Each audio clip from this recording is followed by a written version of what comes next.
Hello friends, स्वागत है आप सबका हमारे YouTube channel learn with tech by Arvind Yadav पे। चलिए आज हम लोग हिस्ट्री एनसीईआरटी में जो है चैप्टर का नाम है औद्योगिकरण का युग। इस चैप्टर को हम लोग पढ़ेंगे।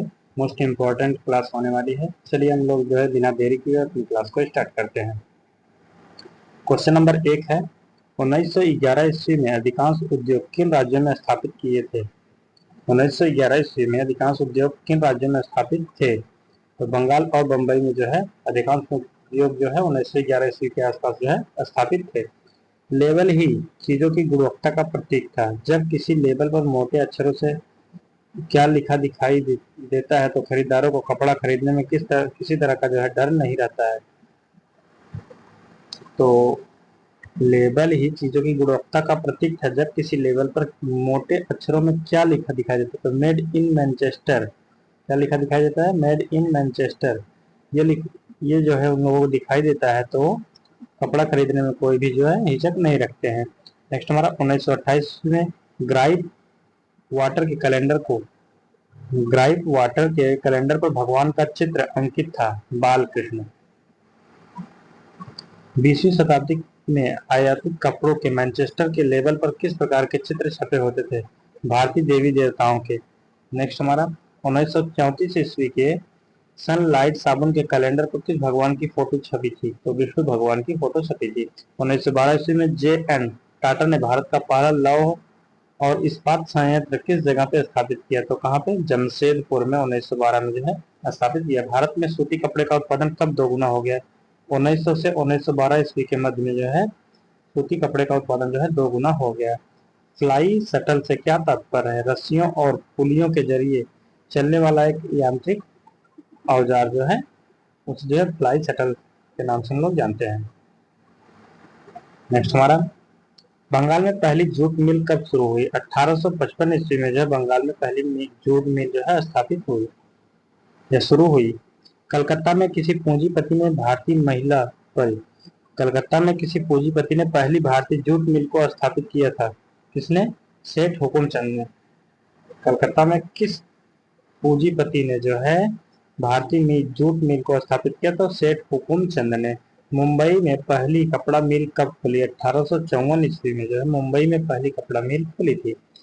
नेक्स्ट हमारा पहले विश्व युद्ध तक कौन सी यूरोपीय प्रबंधकीय एजेंसी भारतीय उद्योगों के विशाल क्षेत्र को नियंत्रण करती थी?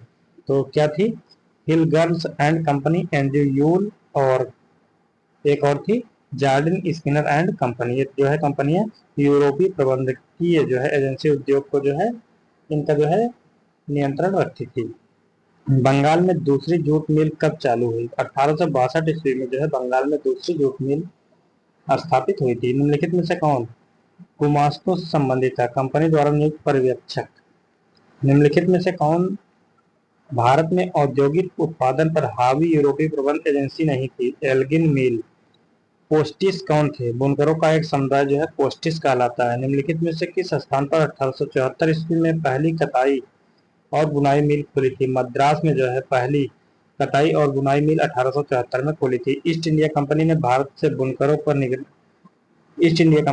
में बुनकरों पर निगरानी रखने, माल इकट्ठा करने और गुणवत्ता की जांच के लिए किन्हें नियुक्त किया था? तो किसे नियुक्त किया था? गुमस्ता को। गुमस्ता कौन थे? गुमस्ता जो है कंपनी का जो है पर्यवेक्षक होता था। किस मशीन के आने से बुनकरों को बड़े खरगे चलने और चौड़े अरज का जो है कपड़ा बनाने में जो है मदद मिली थी? कौन से? फ्लाई शटल मशीन के आने से। इंग्लैंड का कौन सा नगर फिनिशिंग सेंटर के रूप में विकसित हुआ? लंदन जो है फिनिशिंग सेंटर के रूप में जो है विकसित हुआ था। नेक्स्ट हमारा न्यूकामेन द्वारा बनाए गए भाप इंजन का किसने सुधार किया? तो जेम्स वाट ने जो है इसका सुधार किया था। सेठ हुकुमचंद ने किस वर्ष कलकत्ता में पहली जूट मिल स्थापित की? 1917 में जो है सेठ हुकुमचंद ने कलकत्ता में पहली भारतीय जूट मिल की स्थापना की थी। द माइनस फ्रेंड एक मॉडल स्टीम किसके द्वारा जो है बनाया गया था? थॉमस सेवरी के द्वारा जो है बनाया गया था। ईस्ट इंडिया कंपनी ने सबसे पहले किस क्षेत्र पर जो है राजनीतिक सत्ता स्थापित की? तो बंगाल पर जो है अपनी राजनीतिक सत्ता जो है स्थापित की थी। किसने? ईस्ट इंडिया कंपनी ने। भारत की पहली जूट मिल कहाँ पे लगी? तो बंगाल में। बंगाल में उद्योग की स्थापना किसने की थी? द्वारकानाथ टैगोर ने जो है बंगाल में उद्योगों की स्थापना की थी। इंग्लैंड में मैनचेस्टर किस उद्योग के लिए प्रसिद्ध था? सूती कपड़ा के लिए जो है मैनचेस्टर प्रसिद्ध था। चैम्बर ऑफ कॉमर्स का पहला दफ्तर कहाँ था? मद्रास था। नेक्स्ट हमारा 1772 ईस्वी में ईस्ट इंडिया कंपनी के किस अफसर ने कहा था कि भारतीय कपड़े की मांग कभी जो है काम नहीं हो सकती, क्योंकि दुनिया के किसी और देश में इतना अच्छा माल नहीं है? तो किसने कहा था? हेनरी पुथलो ने। उत्तरी भारत में एल्गिन मिल 1860 के दशक में कहाँ पे खुली थी? तो एल्गिन मिल जो है 1860 के दशक में कानपुर में खुली थी। नेक्स्ट हमारा 18वीं सदी के आखिर से ही भारतीय आखिर से ही अंग्रेजों ने भारतीय अफीम का निर्यात किस देश से करने लगे? तो चीन से करने लगे। बंगाल में किसने चीन के साथ व्यापार में खूब पैसा कमाया और उद्योगों का जो है निवेश करने लगे? द्वारकानाथ टैगोर ने जो है बंगाल में चीन के साथ जो है व्यापार करने लगा, वो खूब ज्यादा जो है निवेश करने लगे। नेक्स्ट हमारा किसका विश्वास था कि भारत पश्चिमीकरण औद्योगिकरण के रास्ते पर चलकर ही विकास कर सकता है? जिन्होंने जहाज रानी जहाज निर्माण, खनन, बैंकिंग, बागान और बीमा क्षेत्र में जो है निवेश किया? किसने? द्वारकानाथ टैगोर ने।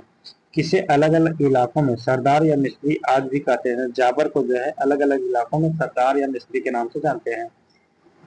स्पिनिंग जेनी का जो है आविष्कार किसने किया था? तो जेम्स हारग्रीव्स ने जो है स्पिनिंग जेनी का आविष्कार किया था। प्राच्य भूमध्य सागर के पूर्व में स्थित देश, आमतौर पर यह देश जो है यह शब्द किसके लिए इस्तेमाल किया जाता है? एशिया के लिए इस्तेमाल किया जाता है। प्राच्य का संबंध पूर्व आधुनिक से है। औद्योगिक क्रांति का आरंभ किस देश से हुआ? इंग्लैंड से हुआ। इंग्लैंड में सबसे पहले किस दशक में कारखाने खुले, लेकिन इनकी संख्या में तेजी से इजाफा 18वीं सदी के आखिरी में हुआ? तो 1730 में। इंग्लैंड में सबसे पहले किस उद्योग का विकास हुआ? कपड़ा उद्योग का विकास हुआ। स्टेपलर और फुलर किस व्यवसाय से जुड़े थे? स्टेपलर और फुलर जो है सूती वस्त्र से जुड़े थे। जेम्स वाट ने किसके द्वारा बनाया गया भाप इंजन में सुधार किया और 1871 नए इंजनों को जो है पेटेंट किया? न्यूकॉमेन के द्वारा जो है बनाया गया था। नेक्स्ट हमारा स्पेनिंग जेनी मशीन का आविष्कार कब हुआ? स्पेनिंग जेनी मशीन का आविष्कार सन 1764 ईस्वी में हुआ था। इनलैंड प्रिंटर्स में दो जादूगरों की तस्वीर कब प्रकाशित हुई? 26 जनवरी 1901 को प्रकाशित हुई। 1900 ईस्वी में किस म्यूजिक कंपनी ने संगीत की किताब प्रकाशित की थी? ET Paul. इसने ईटी पॉल ने ईटी पॉल म्यूजिक कंपनी ने सन 1900 ईस्वी में संगीत की एक किताब प्रकाशित की थी, जिसकी जिल्द तस्वीर में क्या ऐलान किया गया था? नई सदी में के उद्यम। 1840 ईस्वी के दशक तक इंग्लैंड का कौन सा उद्योग सबसे बड़ा उद्योग बन चुका था? सूती वस्त्र उद्योग। नेक्स्ट हमारा इंग्लैंड में किस नई औद्योगिक की शुरुआत जो है महिलाएं इंग्लैंड में किस नई प्रौद्योगिकी की शुरुआत में जो है महिलाएं चिढ़ती थी? स्पेनिंग जेनी की शुरुआत में।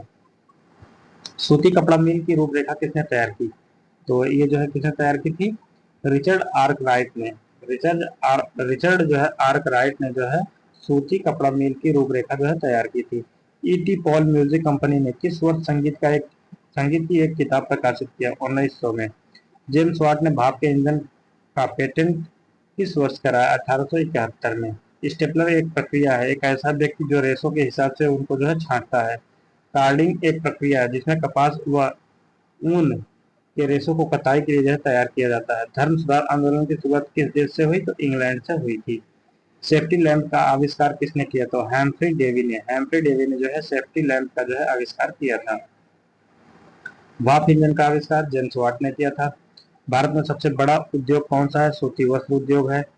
उस व्यक्ति का नाम बताइए जिसने इंग्लैंड में कपास मिल का निर्माण किया था? रिचर्ड आर्कराइट जो है हो जाते हैं। रेशम बनाने की तकनीक का आविष्कार सबसे पहले कहाँ हुआ? चीन में हुआ। भारत का किस बंदरगाह से विदेशों के साथ व्यापार चलता था? तो सूरत बंदरगाह से। इंग्लैंड में औद्योगिक क्रांति किस उद्योग से आरंभ हुई? वस्त्र उद्योग से जो है इंग्लैंड में औद्योगिक क्रांति आरंभ हुई। 19वीं सदी के ब्रिटेन और पश्चिमी यूरोप के अन्य जगहों पर हुई शहरीकरण की प्रक्रिया का मुख्य कारण क्या था? औद्योगिकरण था। 1840 के दशक तक औद्योगिकरण के पहले चरण में सबसे बड़ा उद्योग बन चुका था कपास उद्योग। विक्टोरिया कॉलिन ब्रिटेन में किस वर्ग के लोग कुलीन और पूंजीपति वर्ग हाथों में बनी चीजों को जो है तरजीह देने लगे थे, उच्च वर्ग। नेक्स्ट हमारा, किस सदी की शुरुआत में कारखाने इंग्लैंड के परिदृश्य का अभिन्न अंग बन गए थे? 19वीं शताब्दी में। इंग्लैंड के कपड़ा व्यवसायी किस से ऊन खरीदते थे और सूत कातने वालों के पास पहुंचा देते थे, स्टेपलर्स के द्वारा। गिल्ड्स क्या थे? उत्पादकों के संगठन थे।